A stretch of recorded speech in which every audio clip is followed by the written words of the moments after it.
Okay, but some of those who have reacted to this, they quote Section 38 Yes. of the Constitution. Yes. Therein they say that every person shall be entitled to freedom of thought, conscience, and religion, including Absolutely. freedom to change his religion or belief, and freedom either alone or in community with others, and in public or in private, to manifest and propagate his religion or belief in worship, teaching, practice, and observance. Absolutely. Here they say they don't require any license. No, they forget there is also Section 45.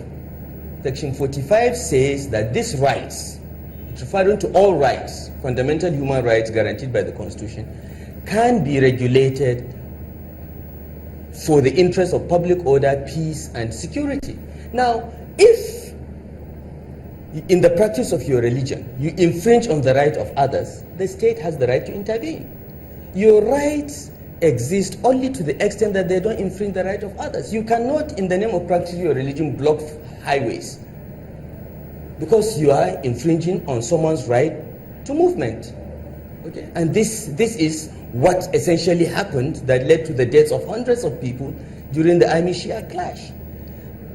Those that refer to Section 38 conveniently forget Section 45. The Constitution must be read in totality. You can't pick one section in isolation of all other sections. So what we have in that bill is completely in consonance with the Constitution. Religious leaders, especially those in Kaduna State, don't understand the import of this bill. If this bill, the way you've just painted it, is for both religions, major religions, and even the animists, why is it that there's this call for you to drop the idea? Look, first of all, let me say that all the calls to drop the idea that I've had are not from people in Kaduna State. They are not from religious leaders in Kaduna State. All the calls are from busybodies that live elsewhere that do not understand what Kaduna has gone through. Any responsible religious leader that knows the history of religious violence in Kaduna will support this bill. And I tell you, we didn't come out in the morning and just send this bill to the State Assembly. We drafted it. It went through the State Security Council, where we have religious leaders and traditional rulers. Okay? It was discussed. We had issues. We couldn't agree on what time should we allow people to put loudspeakers and blare. Is it 8 p.m.? Is it 10? Is it 12? But we thought, leave it to the State Assembly. Okay? Not that they agreed 8 p.m. No, we finally put 8 p.m. in the bill, but some felt 8 p.m. was early. Let's make it 10 p.m. Let's make it midnight. I'm indifferent to that, as long as the State Assembly is the one that makes the law. Let them consult and decide, okay? And we circulated this bill to the religious organizations and asked for feedback. And what I always say to anyone that questions the bill is, look, the bill is short. You can read it in 10 minutes, 15 sections. Tell me the section you don't like and why. We can discuss it. We can negotiate. But don't say that the bill is not needed, because we need it, because we've lost too many lives here in Kaduna. But those that are commenting, if you check, you find that they do not live here. They don't live in Kaduna. The religious leaders in Kaduna that we are accountable to, we have discussed with them. Discussions are ongoing. We have met with CAN. We've met with JNI again. Just last week, and they are meeting, they are getting all their followers to explain to them, because the government is not really the one licensing. It is the religious bodies that will look at Suleiman Alede and say, are you qualified to preach? Here is a license.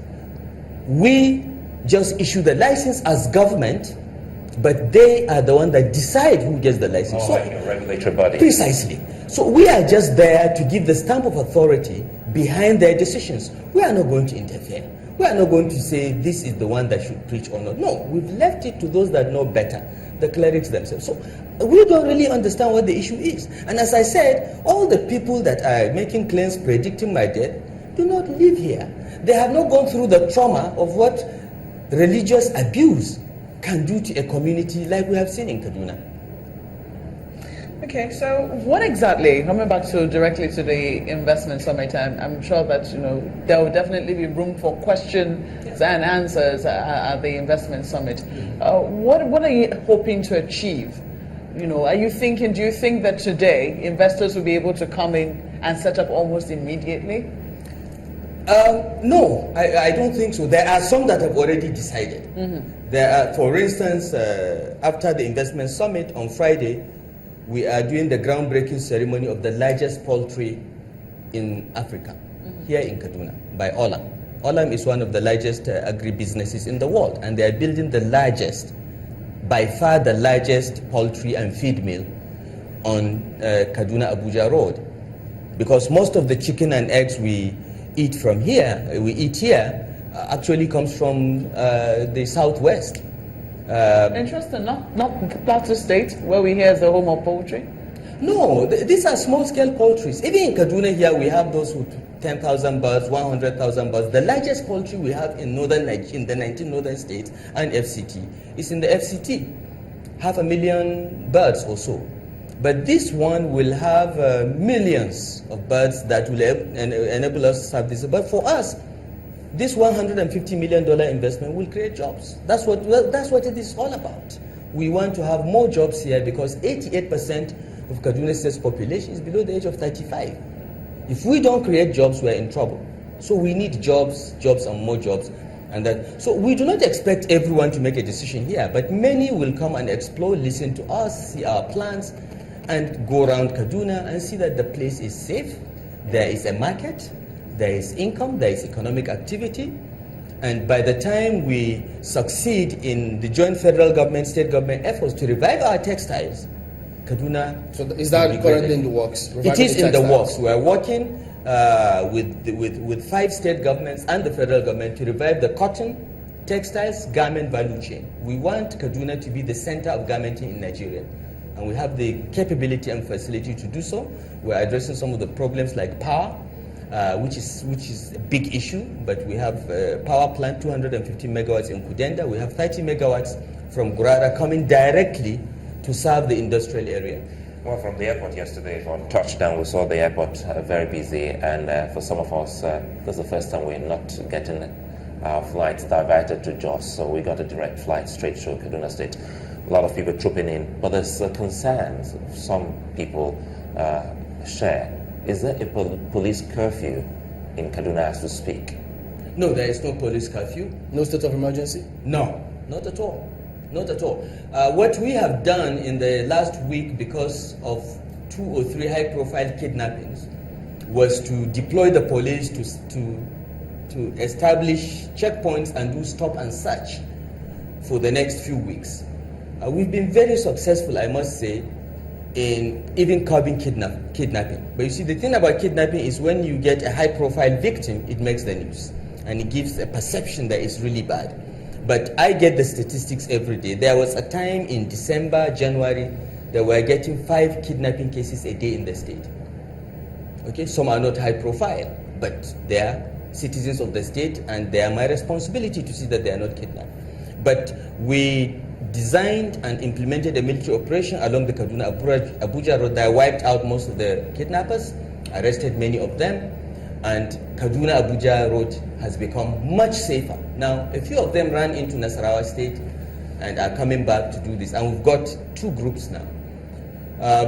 But because we know there will be an influx of people for the investment summit, we decided to put in additional security measures. So you see checkpoints in the evening, stop and search and all that, but it is mostly to curb kidnapping and carjacking and car theft and so on and so forth. So where did that story come from, the story of state of emergency by the police? No, there is nothing like state of emergency. Only the governor can declare state of emergency. No, not even the governor, the president. Only the president, on the request of the governor, can declare state of emergency. There is nothing like that. What the Inspector General of Police did, in view of the high-profile kidnappings, 2 or 3 of them, you know, Dangote's director was kidnapped. Then we had 3 pastors that were kidnapped, and they've been freed now, have they? They have been freed. Unfortunately, one died. How are they doing? They are doing fine. I visited them yesterday. The deputy governor visited them the day before. They are still coming out of the trauma of the kidnap, because they were with the kidnappers for nearly 2 weeks. We've done extensive debriefing of them. The debriefing continues, but clearly we now know that there is a den of kidnappers in the forest ranges straddling Nasarawa, Kaduna, Plateau, and FCT, and we have to do something. But we are going to do something about it. I'm confident that in a matter of months, based on the technologies that we are deploying and the support we've got from the Inspector General of Police and the DGSSS, we are going to end that as well. All right, we need to go, but quick one here. Will the investors have tax holiday, the ones that are coming in? Yes and no. Yes, because the Kaduna state government has its own taxes. We have a new tax law that consolidates all taxes in one law, making it easier for investors. And the taxes are very low. And we can waive state taxes for most businesses. We can give you a tax holiday. We can waive payroll taxes and other taxes that are within the purview of the state. For instance, for our housing programs, we have waived all land charges. You know, if you want to build low and medium income housing in Kaduna State, land is free. You don't pay a penny. We give you CO4 without paying, and you don't even pay for the form, which is 50,000 naira. Because we want to build our 20,000 houses in Kaduna City in the next 5 years and in other cities. So we do that because we believe that our priority is first jobs, and our taxes will come later. Come first, establish, employ people, reduce our unemployment problem, we'll make our money anyway. So we'll give tax holiday, state taxes. But you know, most of the holiday taxes that incorporated companies pay are to the federal government. And that is not under our control. We'll make cases to the federal government to waive taxes where necessary. And we are strong advocates, and we are influential in the federal government. So we are quite confident that we'll try to get those taxes. For instance, the Olam factory. All right, so we'll try to do that. Well, Nasir Rufai is the governor of Kaduna State, and we did come to you live from Kaduna, in Kaduna State, where the Kaduna Investment Summit starts today. Governor, thank you for coming on this morning, and all the best. Thank you. So there you go. We will be back tomorrow, though. You find out where we'll be from. I'm Chamberlain Oso. Thank you so much for watching. I'm Maukwe Ogun. Many thanks. I'm Sulaiman Alede. Goodbye.